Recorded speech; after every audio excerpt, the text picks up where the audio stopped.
J'aimerais vivre dans une orange au cœur d'un monde où tout s'arrange.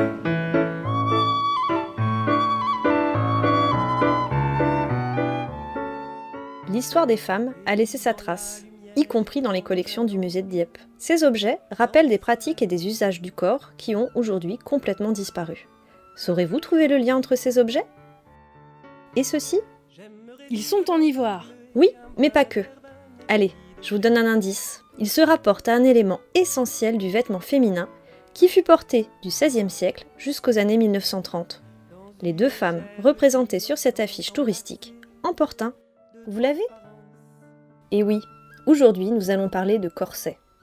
Tous ces objets sont utilisés par des femmes de l'aristocratie ou de la bourgeoisie au XVIIIe et au XIXe siècle pour contrer les effets indésirables des corsets qu'elles portaient. Ces étuis en ivoire ont été fabriqués à Dieppe au XVIIIe siècle.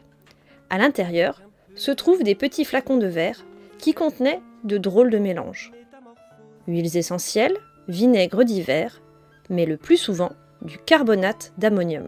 En gros de l'ammoniac. Oui, on appelait cela des sels de pamoison. Cachés dans la poche ou accrochés par une ficelle autour du cou, ils étaient passés sous le nez d'une personne inconsciente. Pouah! Mais ça devait décaper les narines! Effectivement, ça n'était pas vraiment fait pour être plaisant, mais plutôt pour réveiller et faire reprendre ses esprits. L'odeur était si violente qu'elle provoquait une réaction naturelle au corps. Mais quel rapport avec les éventails? Ils étaient utilisés pour créer un courant d'air dans le but de se rafraîchir. Ceux-ci ont été fabriqués à Dieppe au XVIIIe et XIXe siècle. Les lames sont en ivoire ajouré, parfois peintes et dorées. Le décor, quant à lui, est peint à la gouache ou à l'aquarelle sur une feuille cartonnée. Ben, ils sont tout aussi luxueux et ostentatoires que les flacons de sel en tout cas. C'était bien le but. Et puisqu'on les a, il faut les montrer. D'ailleurs, certaines coquettes faisaient sans doute un petit peu de comédie. Mais en réalité, c'est plus compliqué que ça. Le corset avait un effet très néfaste sur le corps des femmes. Les organes internes, comme les poumons, l'estomac ou le foie, étaient comprimés et migraient là où il y avait de la place. Ça devait être commode pour respirer.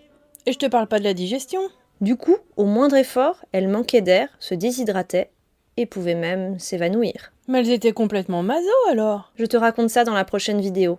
Spoiler, on va parler baleine.